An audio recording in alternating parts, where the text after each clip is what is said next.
of before and after. Warning imminent disaster.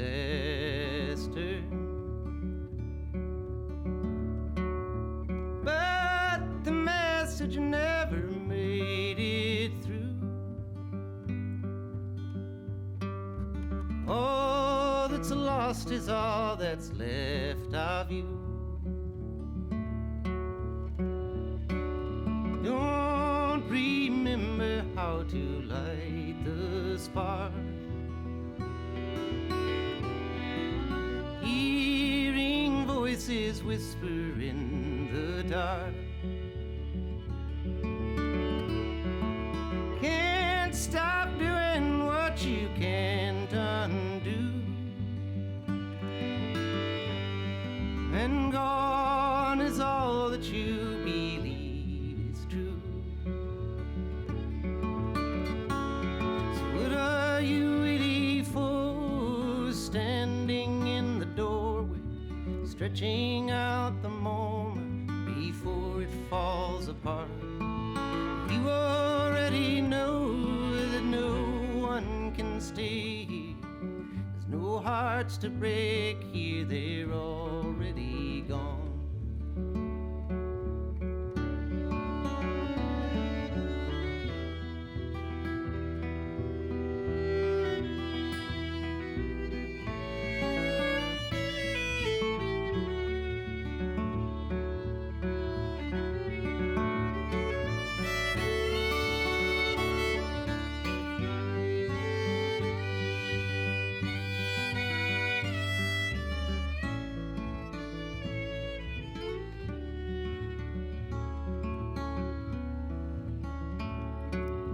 Wasted watching as the time transpires,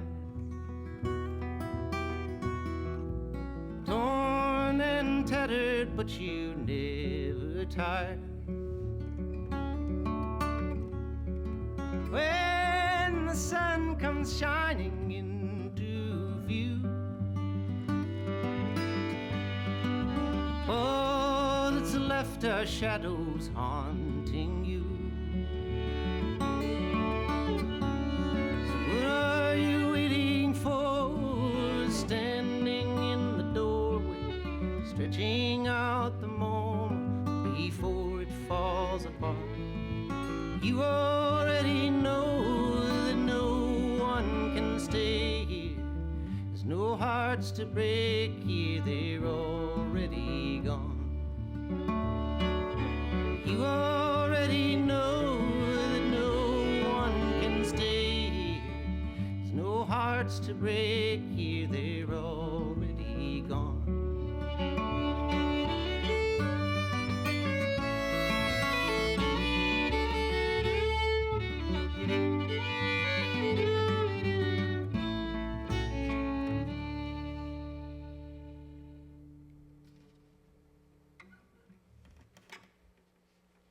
Recorded live in studio, it's Willie Watson with a performance of Already Gone. It's from his new album and first to feature original material. It's simply titled Willie Watson. Willie Watson is my guest today. I am Kallao. It is so nice you are here. Welcome back to the cafe. Thanks for having me, Kallao. Glad to be here. Absolutely, absolutely. I have read a lot of your words that you have written about this record and this experience over the last few months. And I have to say, two things really stuck out: your confidence and your gratitude. You really revealed something special here into your work with this album, and with it being out for a few months, and you're finishing a tour right now. I'm just kind of curious, having the time to have soaked it in. What have these last few months been like? Well, presenting these songs to the people for the first time. Yeah. Now I know what they do in the world. Before I was really unsure. Even putting the record together and sequencing it and fitting some songs into it, I was unsure what this whole project even looked like. I was unaware of how informative it was and everything that you just said about my gratitude. Yeah. So now that I've presented all these songs to the people in Night After Night and seeing the reactions of the people, and it's helped me see what the songs really are about. Yeah. And even the songs I didn't write, even like singing Harrison the Mayor, I fully understand how it fits on that record now. And like the lines at the end of that song about, I was fully alone and all that. And that line just hit me for the first time 2 nights ago. For when the knife came down, I was helpless on the ground. No neighbor stayed his hand, I was alone. But by God, I was a man, and now I cannot stand. Harris, fetch thy mare and take us home. And that's the interesting thing about this record is that what I've done here is what most people do for when they first start. It's Right, the first thing that a lot of people do. Some kid's got a batch of songs. Yeah. He plays them for his friends. They're good. He writes more. He plays out. He gets a record deal and releases a record of his songs. And he does interviews and they talk about him. And I never did that. I started off in a band. Yeah. And it wasn't all about me at all. And then once I was solo, again, I didn't do it. And it's what I intended on doing in the beginning when I first was solo. I sat at my desk and I wrote some songs and I tried, but I did not like any of it at all.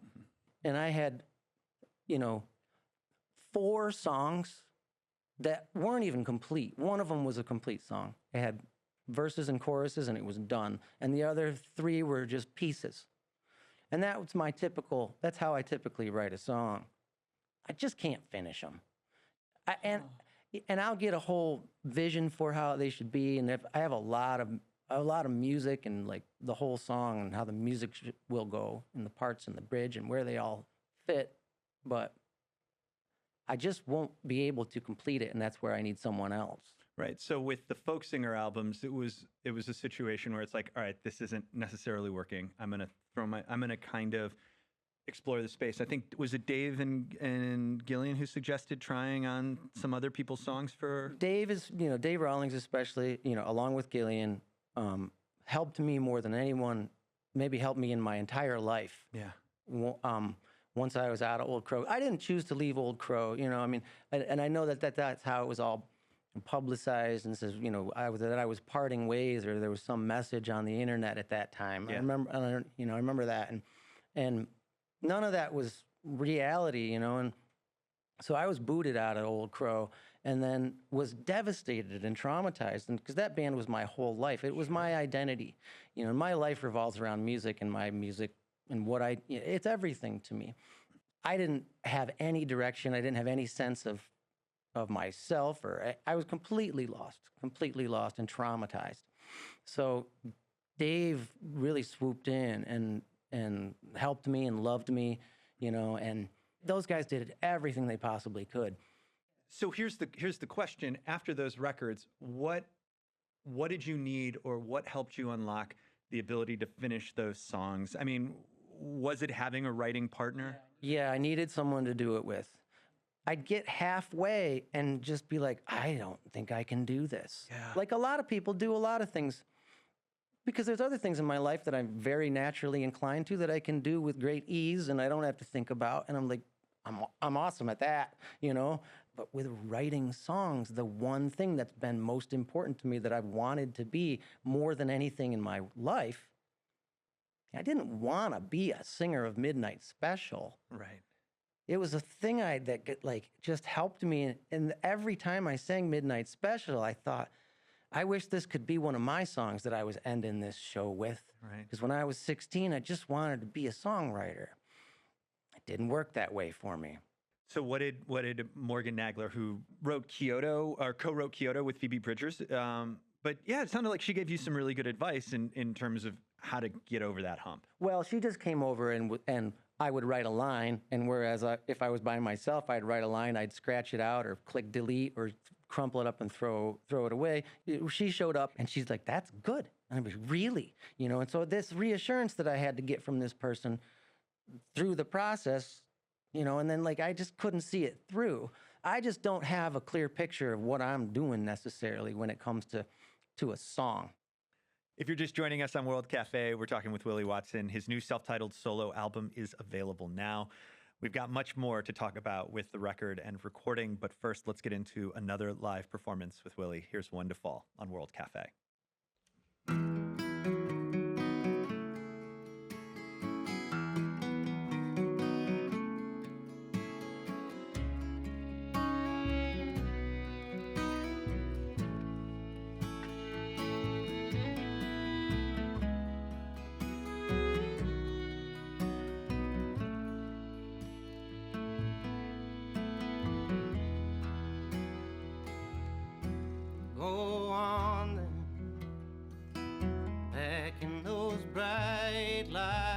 Again, or the kids are gonna tear you apart. Wipe the blood off your hands and wrap 'em around your finger if you can. So come on then, we give it one more round. You think you can remember your part with your back against the ropes, seeing stars flash and circle in the dark. Well, I've said all I can say, but I just can't make that call. Can't someone else be the one to fall?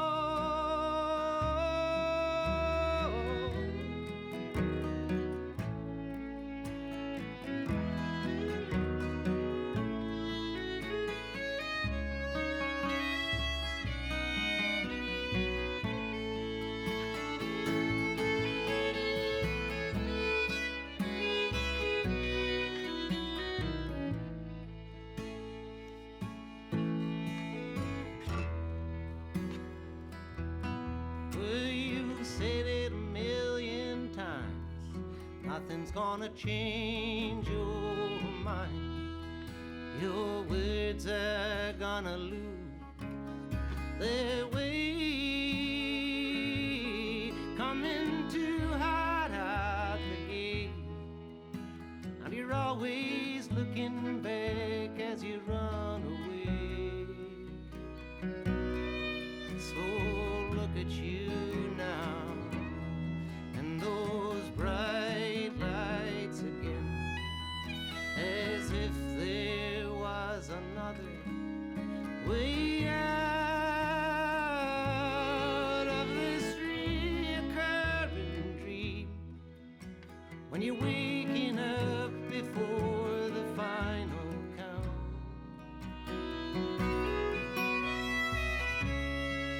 Well, I've done all I can do,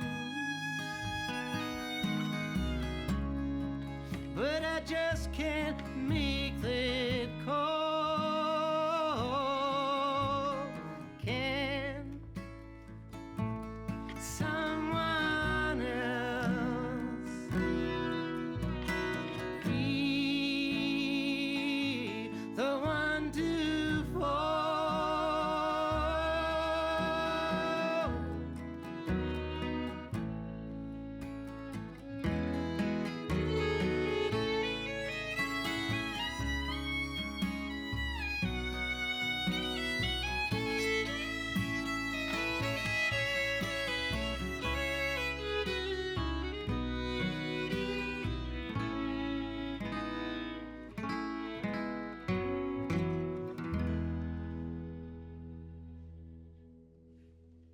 Recorded live on World Cafe, it's Willie Watson, One to Fall. It's a track from his new self-titled album, which is available now. Willie is my guest on World Cafe. I am Kallao. Your voice sounds fantastic. And I know that this was a record where you wanted to stretch out vocally an opportunity to do some things that you might not have had the opportunity to do before. Can you talk a little bit about that? Yeah, and I wouldn't say, I mean, surely I would have had the opportunity, but I just didn't harness it, I suppose. And my voice has definitely always been it's what I've done best. So I feel like maybe I've been a little delusional about how it sounds over the years. And what I've been capable of, I never brought it to the studio in a way that I felt like I could have or should have. And I've always wanted it to be able to open up because I can sing in other ways. The first things I ever sang was Roy Orbison.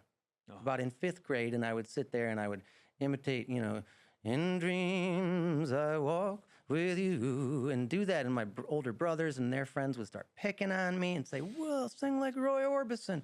But they'd be like, it's actually good, Will. And I'd be like, I know. So at 5th grade, I knew that I had a vocal thing. Yeah. And I didn't always treat my voice well. I drank a lot and I smoked a lot of cigarettes. And I didn't treat it well on the road, and I sang hard and lived hard.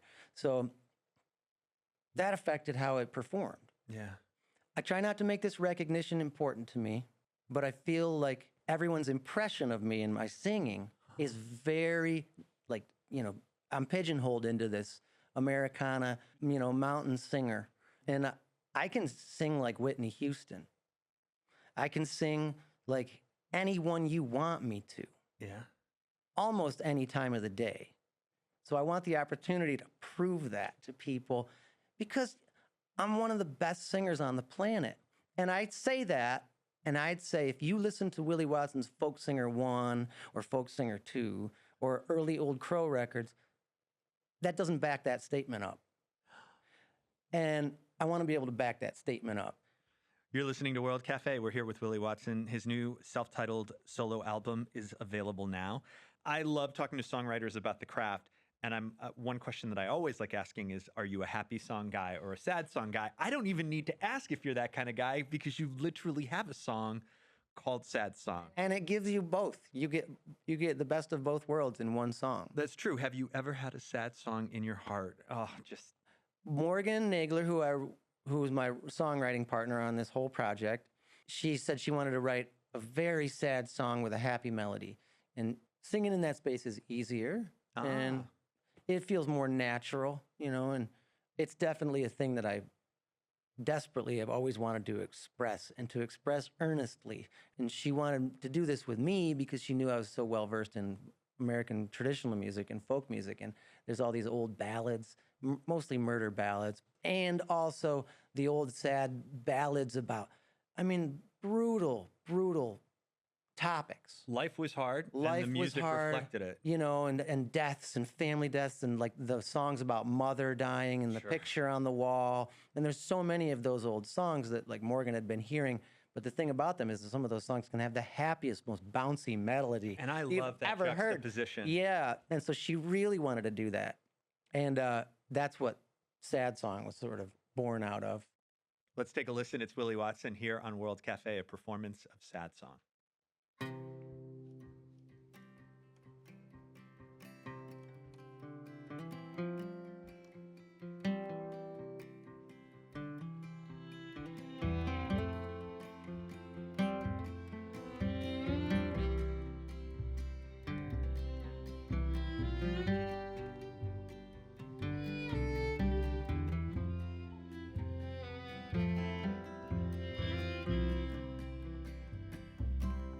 Take me out tonight, baby, don't wait too long. Take me out tonight, baby, don't wait too long. Rattle me up when it all goes wrong. All I can hear is this sad song with the banjos are rolling, tapping those tambourines. Yeah, the banjos are rolling, tapping those tambourines. Baby's gonna dance while I sit here instead with that sad song reeling round in my head. So raise your glass, pretend, still having fun, but I know how it ends. You'll sing along as I fall apart, 'cause there's always a sad song living in my heart.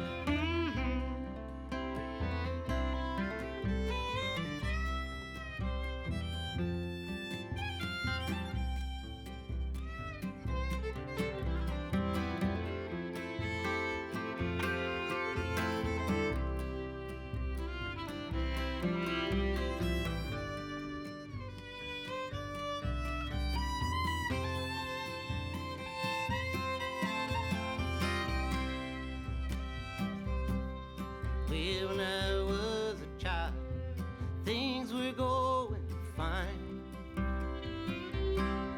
Yeah, when I was a child, things were going fine.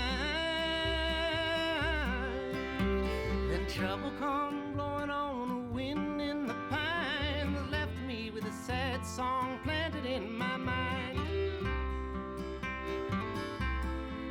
So I'm gonna buy me electric guitar. Yeah, I'm gonna buy me electric guitar. And I turn it up just as loud as she goes, but this sad old song is all that she knows. So raise your glass, I just pretend, still having fun, but I know how it ends. You'll sing along as I fall apart, 'cause there's always a sad song living in my heart. Yeah, raise your glass, I just pretend, still having fun, but I know how it ends. You'll sing along as I fall apart, 'cause there's always a sad song living in my heart.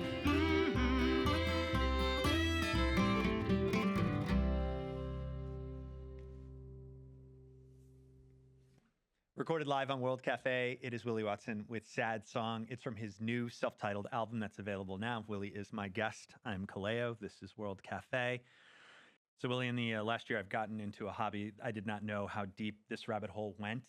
I got into Japanese denim. Okay. And I was very excited to talk to you about your music, but I also know you run in a different circle as a clothier and as a tailor. Yeah. Willie Watson Manufacturing. Yeah. How do you get into the world of denim making? Well, for me, I was just skinny. You couldn't find anything. And in like the early 2000s, when I wanted to look a certain way, Yeah. it was impossible. And I was buying women's pants, like boys, the largest boys sizes, Yeah. And it just got to the point where I'm the kind of guy that if you want the job done, you got to do it yourself. Yeah. And that just became me making my own clothing. I started off by just altering things. Yeah. And then from there, sort of you take a pair of pants and you turn it inside out, you can see how it was made. Yeah. Sort of. And then you just start taking things apart and reverse engineering clothing. It's not as bright and big as you may think. It's just obsession. So I'll just obsess over things. And I sewed and I sewed and I sewed all through the early 2000s. And then Old Crow Medicine Show we were getting ready to make our second major release record, which was Big Iron World. And when pre-production came time to get into pre-production on that, the band came together in one of our living rooms, and everybody had something to bring to the table as far as concerning our record. We were going to try to make new songs, new ideas for songs, old songs maybe we could redo and rework. And I had a lot of pants.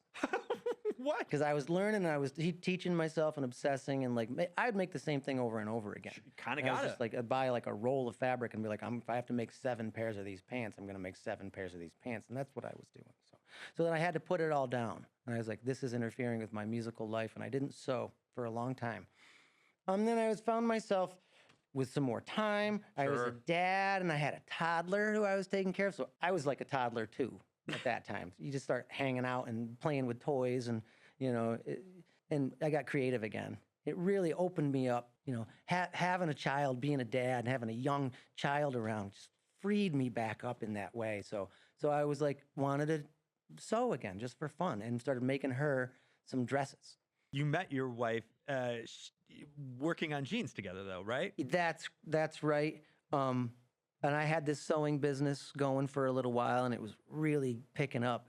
I didn't intend on it picking up that much, and I was just letting the orders roll in. There was no cap yet. Yeah. Now we stop orders when they reach a certain limit.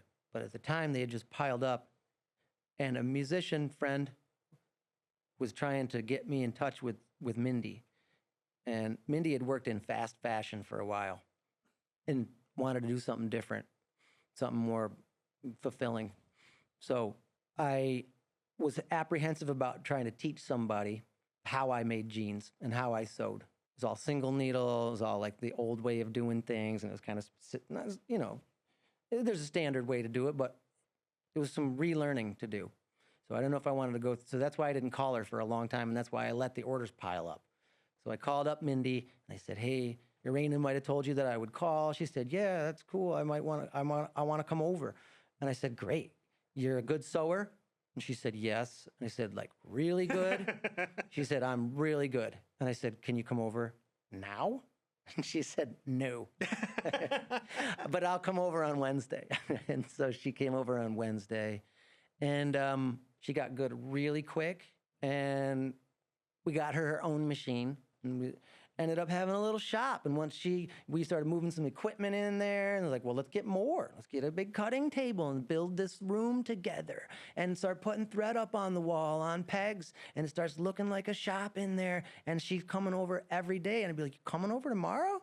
Oh, like, yeah, I'm coming over tomorrow. I was so happy that she'd be coming over tomorrow. When did you realize you were in love? Like a year. Okay. We had realized that we had started building this thing together. Like we found ourselves in this little thing that we built and didn't want to let that go. Both loved it very much. This is World Cafe. We're here with Willie Watson talking about his new self-titled album. The last song we're going to hear is Real Love, and you wrote that about your wife. Tell me a little bit about how this song came to be. I mean, the chorus line came to me on a drive home. So, and the chords were there too, and I just recorded that little, chorus line, got home, and Morgan was coming over the next day. And I did have a ring. So, and Valentine's Day was like 3 days away or 2 days away or something like that. So it's like, hey, let's write this song, and sang her that line. And that's all that was there. There was not another word to the song, I don't think. Wow. So then me and Morgan just hashed out all those lines, But we had that foundation of that really good, strong chorus line. Let's listen to Real Love. It's Willie Watson here on World Cafe.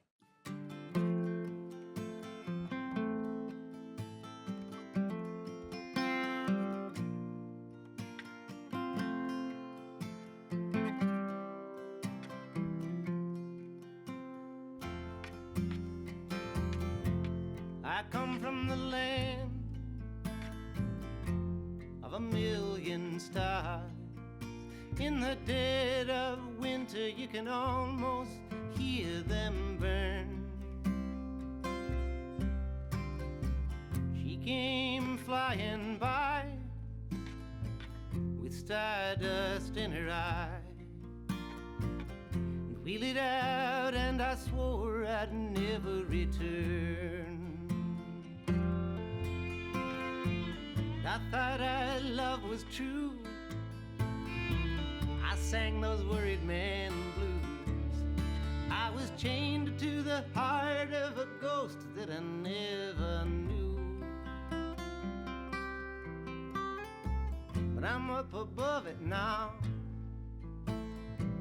I see for miles around, 'cause this is the only real love that I have ever known.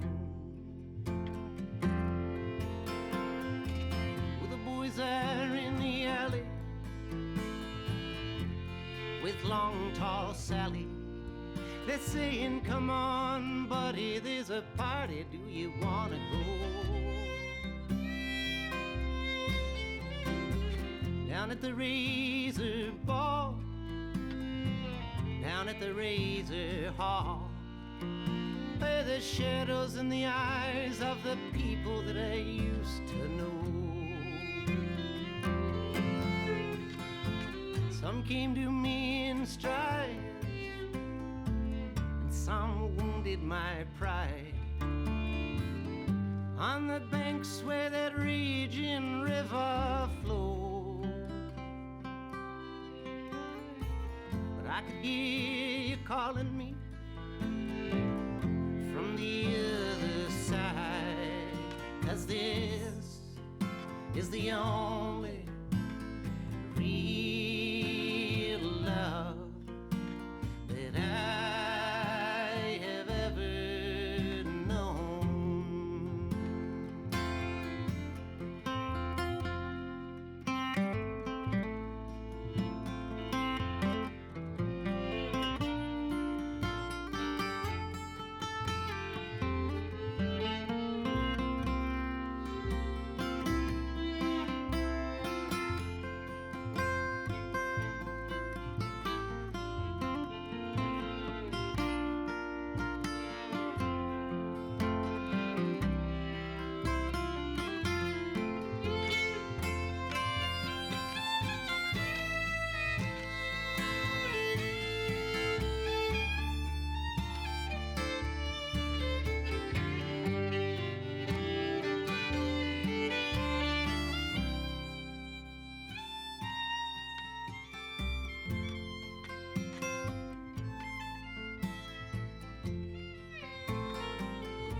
My song is ringing like silver, your heart shines like gold.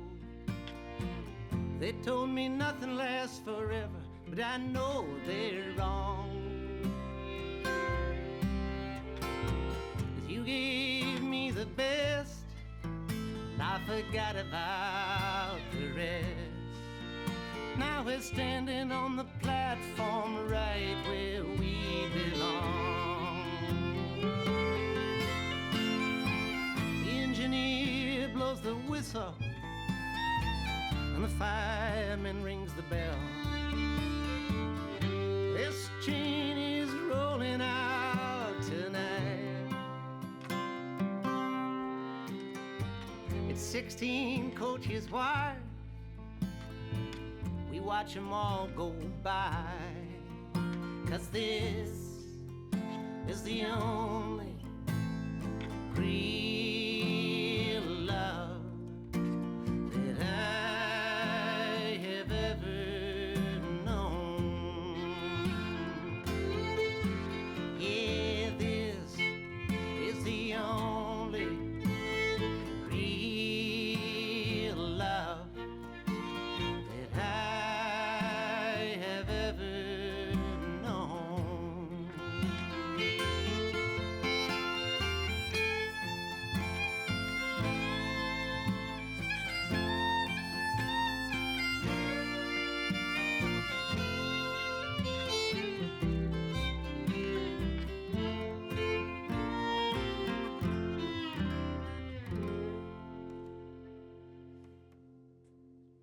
Recorded live on World Cafe, it's Willie Watson with a performance of Real Love.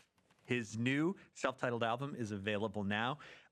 Willie, before you go, the band sounds fantastic. Who's Thank playing you. with you today? Sammy Brayman on the fiddle and Ben Gould on the bass. We're a three-piece band. There's plenty of room for us to think while we play and not think while we play and have it all work. Yeah, well, it worked beautifully Thank today. you. Thank you. Congratulations on the album, and please come back and see us again soon. Yeah, man. Would love to. Right on, Willie Watson.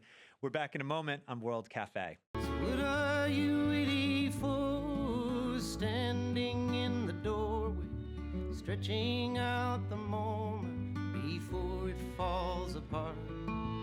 You already know that no one can stay here. There's no hearts to break here, they're all